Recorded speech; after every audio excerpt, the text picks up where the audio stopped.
speaking as someone who's fought and fights depression on a regular basis, you can get in this mindset where everything's awful. But the biggest successes that I found with it is being able to say, I'm going to change how I look at something until it changes for me. Until I'm going to look at the same object every day with the intention of changing it until it eventually does change. Because you're changing your inputs to change your outputs. Better inputs lead to better outputs. It's a good way to look at it.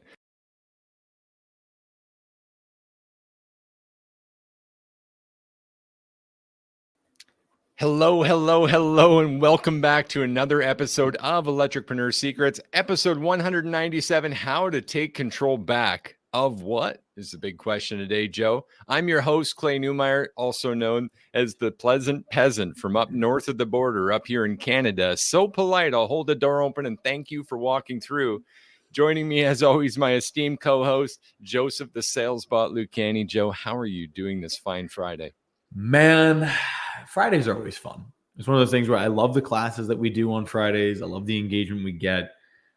And, I used to love the thought of just racing for the weekend. But when you love what you do 5 days a week, it doesn't really feel any different. I'm feeling good, brother. I'm feeling good. Yeah. You know what? There is ebb and flow. I'm not going to sit here and pretend like our weeks are perfect and without problems. There's always fires to put out. It does a little bit of this. But the highs lately and the baseline that seems to be where the highs are reflecting off, man, they're up there. They're peaking. I'm loving it too, man. Really enjoying this. So thank you for that. I wanted to share an embarrassing fact. Ooh, okay. Hit it. Yeah. Hopefully about you and not me. It's about me. It's something that happened, actually. There was a little event Wednesday. I had a call drop off Wednesday afternoon. And I decided that, through the group chat that we have going in our group of electricpreneurs on the inside, I decided to do an impromptu training because there was a conversation going around of like, how do we get attention in a new group? How do we draw attention to our cause, to our business, to get more leads organically on Facebook? And one person said, well, we could discount. And discounting is kind of a dirty word, right? I think we've talked about that one a few times. We really shouldn't. And it's a whole other episode to talk about how that decays your profitability. It's really bad. And so I wanted to address like how to speak to pains. So here's what we did. I literally jumped on our class link that I sent to the guys and said, if anyone wants to jump on, you can. I'm going to do this with you. It's an end of day. I'm going to check some KPI off. I'm going to put a post out and get some hands up. If you've been following us for a while, you've seen these posts. Likely, if you work with us, you commented on one. Many of you listening probably have commented and got a value piece from us from a post just like this. So they jump on, and I said, well, for everyone that can attend right now, we're going to stream this Facebook Live to our group. And what I missed doing was actually sending it to the group. So it actually went straight to my profile, and we had about a dozen people watching live. Well, there was about 8 people in the class, and I'm thinking, God, this is late for a lot of people. That's a lot of people watching from our group right now. That's interesting. Before realizing about 40 minutes in that we were streaming to everyone on Facebook while building this post to get hands up. It was an awkward moment. I had to shut it down. I'm sorry. I love helping you guys for free, but that one was meant to be an inside training and I botched it. I just gave it away for free, man. That's my embarrassing little fact for this one. You know what, though? If you think about it, of all the embarrassing things that we've done, right? It's not being awkward. It's not anything that I can claim. If our most embarrassing thing was that we gave so much free value away unknowingly, may that be our biggest problem. May that be our biggest problem. Because if nothing else, I would rather be known as the coaching team that gives so much away, people wonder how we still have anything left. I love that. I love that, man. And as we started this about how to take control back, I'm feeling the vacuum pulling me into the marketing and what I just talked about. So I'm going to resist because of what we started yesterday. I'm going to resist. We'll get back into that marketing to pain points maybe next week. This topic's super freaking important because we talk about mindset and we talk about the importance of remaining in a good mindset. Yeah. But Joe, what about the moments where it's fleeting? What about the mornings where we wake up and it is a shitty fucking day and it's Mhm. hard to get on top of the world again? You're feeling like the weight of the world is crushing you, and yet you're about to go run a sales call, and all you can't get out of your mind is this old dog won't hunt. I can't fucking connect this. No one's going to buy him from me today. What would Mhm. you say to that? So I'm going to say laugh at it again because yesterday, one of my action items was talking about the 75E challenge, but that's exactly what would solve this particular problem, right? Okay. How? Let me back up and explain why. So you wake up, you're on the wrong side of the bed, right? And I'm going to describe them for two different people. You wake up on the wrong side of the bed. You didn't have your big breakfast. You didn't listen to your sales material. You didn't show your gratitude. You didn't have your intention. And then you're on your way to the call, smoking your cigarette, listening to metal in the background, which who doesn't love metal? But being in the background, being like, okay, now what are we doing? I guarantee that person, even with a better presentation, would be less confident in presenting it. Now Hmm. take that different, same person, but doing the process. This person went to bed early intentionally. They set their alarm early. They ended up getting their workout in. They went and they had their time for gratitude. They went to the call, driving to the shop, listening to sales material. They went driving to the call, listening to sales material. They've been up. It's 8 o'clock. They've been up for 3, 4 hours at this point. I would trust that person, even with a worse presentation, than the one who came unprepared. Because you cannot give away what you don't have. You want to give away confidence to your clients, you want to exude confidence, you must have confidence first. It must be poured into you. And if no one pours it into you, where does it come from? Sometimes you got to tap your own thing. You got to pour into yourself sometimes. You got to pull yourself up if you need to. The thing is that in order to do this effectively, you need to say it is a great day to have a great day and truly believe it. Why do you think I say it so much? It's because I know that if I act as if and I put the intention and I do the work, I'm statistically far likelier to close than if I just trusted talent. Hmm. Really interesting. And I can get that, for someone who's maybe stuck in a negative period in the dark, I would say like yin and Mm, yang, light and dark. Let's use the dark as a more proper analogy here. And to say if okay. you're stuck in the dark and you're feeling it harder to light that up, it can feel kind of counterintuitive and a little pushy even to just say, well, if I just say the magic words, if I just say it's a great day, then it's a fucking great day. Like, what are you talking about, Joe? Oh, dude, I'm right there with you. But Okay. please continue. But I also wanted to point out that this doctor I follow, he's a psychologist. He mentioned this in his content the other day, and I thought, wow, that's profound. We forget this often. We're all receiving the world and this perspective that we're having right now through a major filter. And when I say major, I mean like fucking major, man. Out of the 4 million plus things, the bits of information that are around you right now, you're only capable of processing about 120. 120 to 4 million.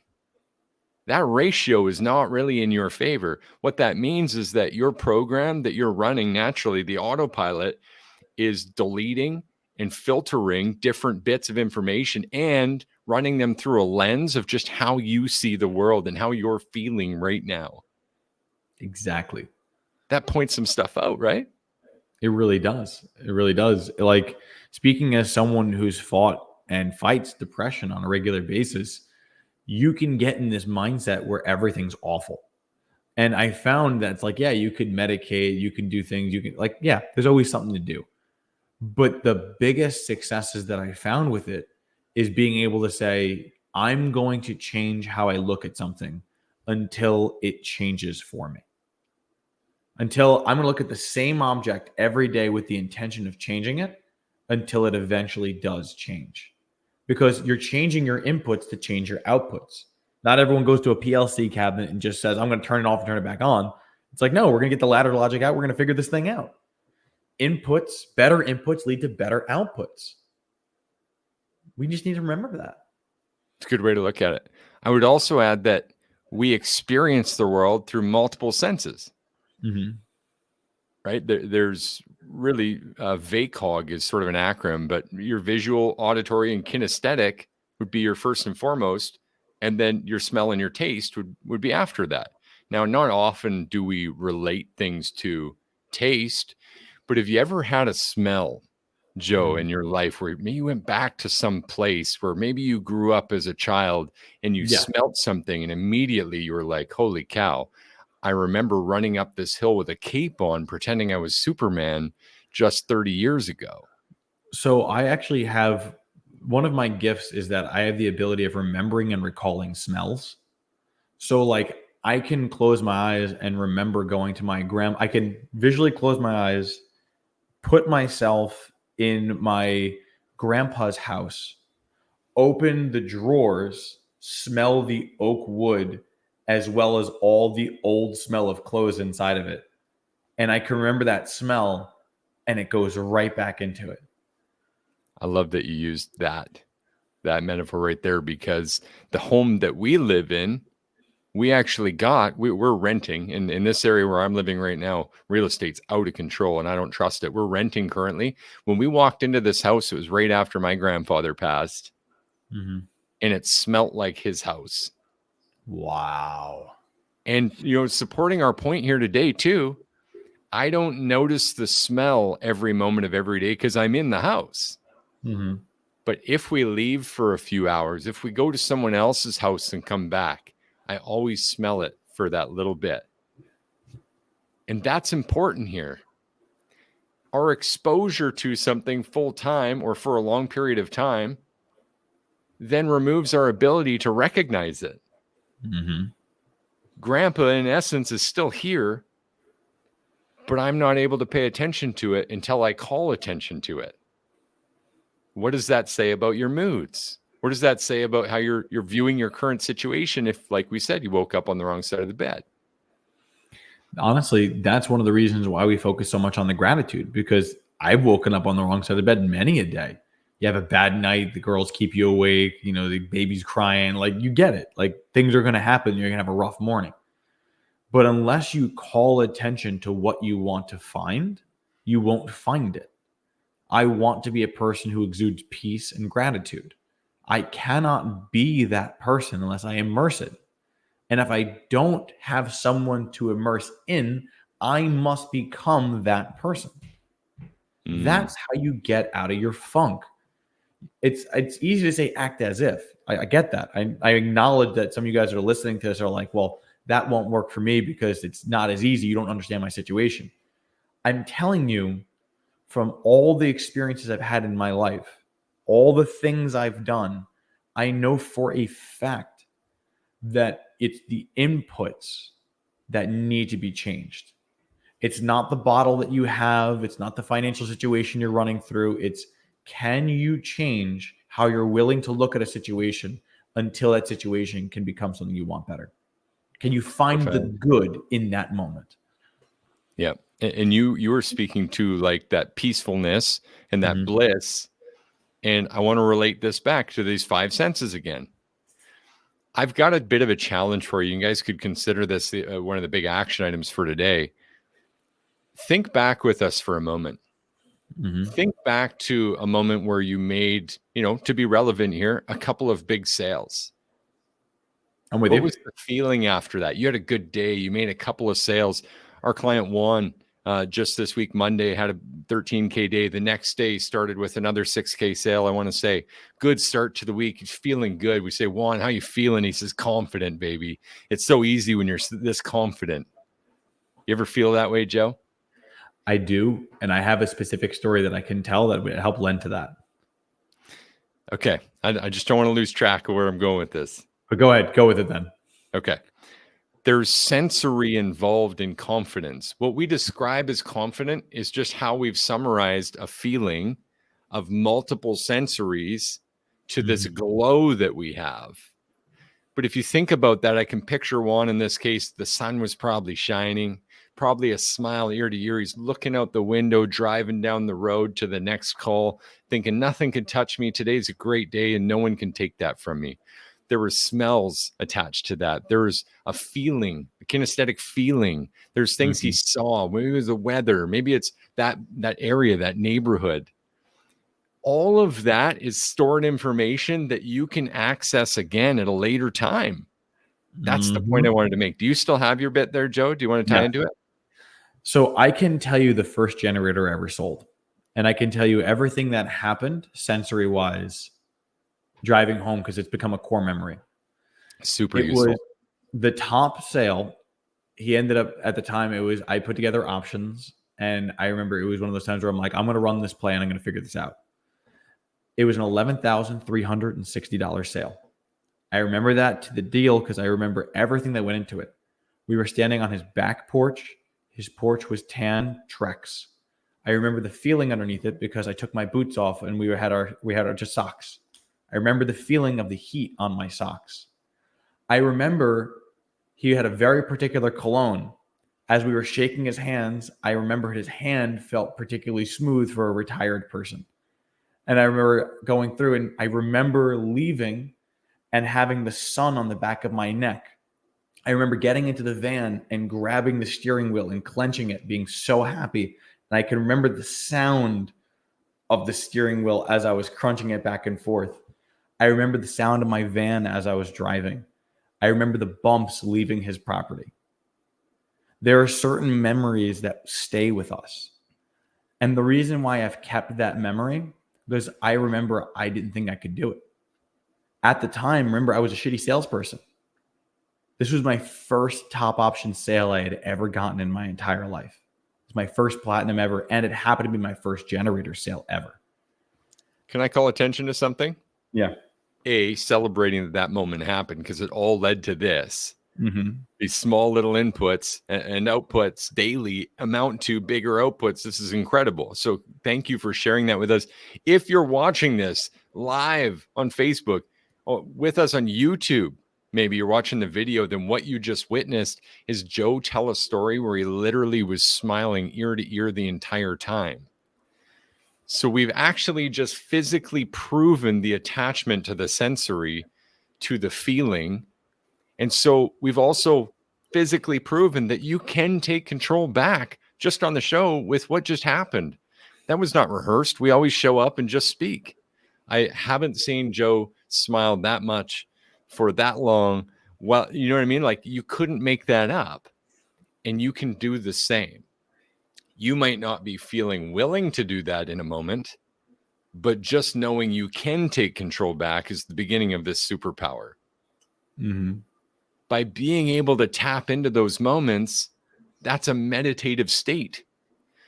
From what Joe said, he can actually run the pre-arrival play, not the script, but pre-arrival process, go through his steps, close his eyes in the van in mental preparedness, smile, and clench the steering wheel like he did. He can reimagine the smell. You can reimagine the sun on the back of your head. Gosh, that feels nice, doesn't it? And you're back in this state. A state of, I just made my biggest sale. Isn't that a person who's better equipped to go make and run an incredibly solid play right now? The thing is the way my brain works is I was in that moment. I didn't even realize I was smiling. Just so you know, like, that smile was 100% authentic, because as I was in that moment, like, even just thinking about it now, it was the most elating feeling. And I honestly think it's going to lead to our action items, because I've got a really good one based off that. Yeah, man. I can't blame you for that. I want to tie in one more thing, because we've tied this into a meditative state. And honestly, I would guess the percentage of guys out there actually making meditation a part of their day would be 20% or fewer. But at the highest level of business, of sales, it would be 80%, if not 95.5, like 95% of that top 5% of salesmen, 100% confidence around this, meditate. And they do so daily. And they use this kind of trick to help access that kind of feeling before they go run a big nerve-wracking play. You have to take control. You have to be consistent. How else could you do it? We're all human. We all face this. And here's my proof of this concept. I learned to free dive. I have a master's certificate in free diving, which ultimately means I spent what it was like 6 days in Thailand, in Koh Tao, learning to free dive. My deepest dive for me, I wasn't perfect by any means, and I preferred to do it in one certain way because of I had equalization problems in my ears. Now, I'm not going to go into the finer details of that, but the trick to free diving is actually being not in the ocean, but in a meditative state. So even in a situation where I'm about to go 30 meters beneath the surface, which is about 100 feet, metric conversion there, and I know that my ears aren't adjusting well, so I have to be mindful of that. As I go down, you've got to continually relieve and pop those ears, right?